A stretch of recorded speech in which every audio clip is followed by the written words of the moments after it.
Looking for a hangout spot this weekend? Then visit the playground in Braamfontein for a unique market experience of food and musical entertainment. Just to start us off, why Braamfontein? It was a little while ago. It's been 18 years, I think, in Braamfontein, but it just seemed like the right place at the right time. And, it's wonderfully well located next to Wits University. The Nelson Mandela Bridge had just been built. It's kind of closed, relatively restricted, which means that there's really a wonderful opportunity to do magical things inside that space. So I just haphazardly landed on it, and I've been at it ever since. Mm-hmm. And people are familiar with what was known previously as the neighbor goods market.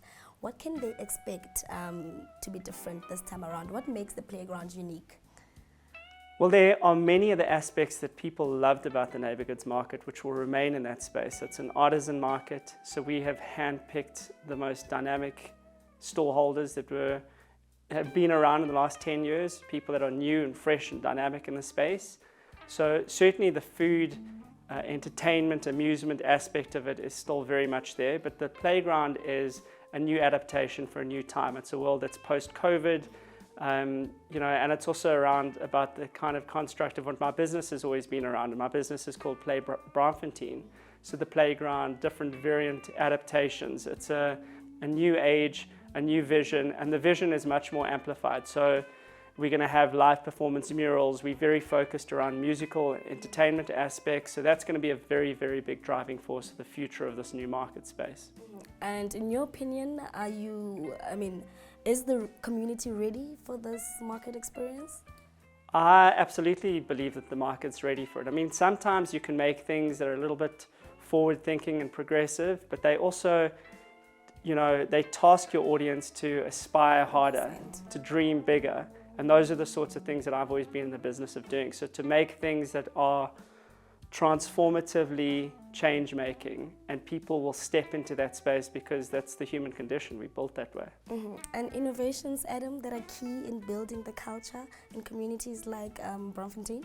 Well, we're doing a very exciting thing now, which we've just locked in association with Yoko. They seem like a natural partner, is this youth, and not only youth, an entrepreneurial aspect through the market, which is going to be a showcase of different enterprising people doing amazing things, creating new dynamic stories. And the market really has always been focused around multiculturalism, aspect to bring everybody from every walk of life together to, talk about ideas and exchange different experiences. And that's how we grow and evolve and develop. And that's going to be a very, very big driving force of the playground. A focal point on new age entrepreneurialism.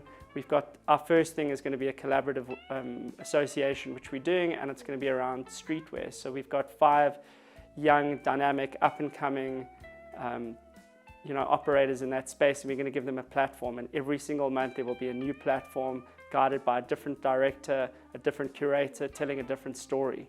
Interesting. Adam, just speaking on entrepreneurs, how important was it for you to create that space or that platform for them to showcase their products, just maybe economically as well, in the context of Johannesburg?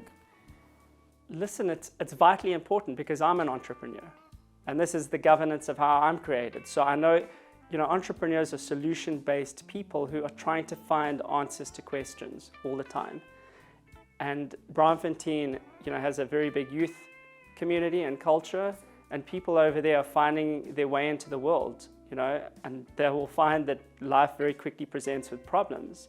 And if you're malleable and adaptable, strong-willed and resilient, you can make magic. And magic is the birthplace of entrepreneurship. And I think that's a very, very exciting platform. And we want to be the custodian home base of where that magic is made, where it gets delivered.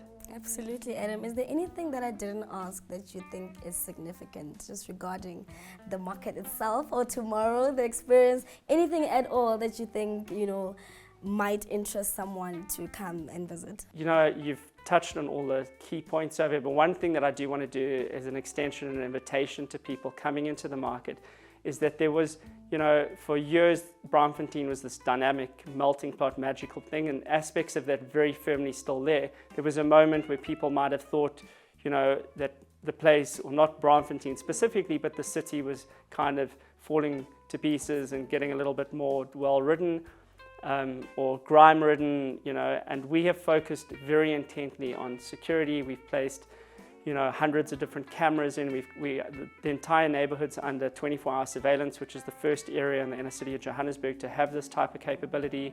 We are focusing on experiential aspects of it. So when you come into Braamfontein now, instead of having people, you know, ask for money when you get in the car, the objective is now to try and amplify every aspect of it from the minute you arrive. So, you know, people, instead of saying, you know, we're here to look after your car, they're going to say, hi, we're a welcome committee to Braamfontein, where can we guide you? And that is a very, very different directional feeling.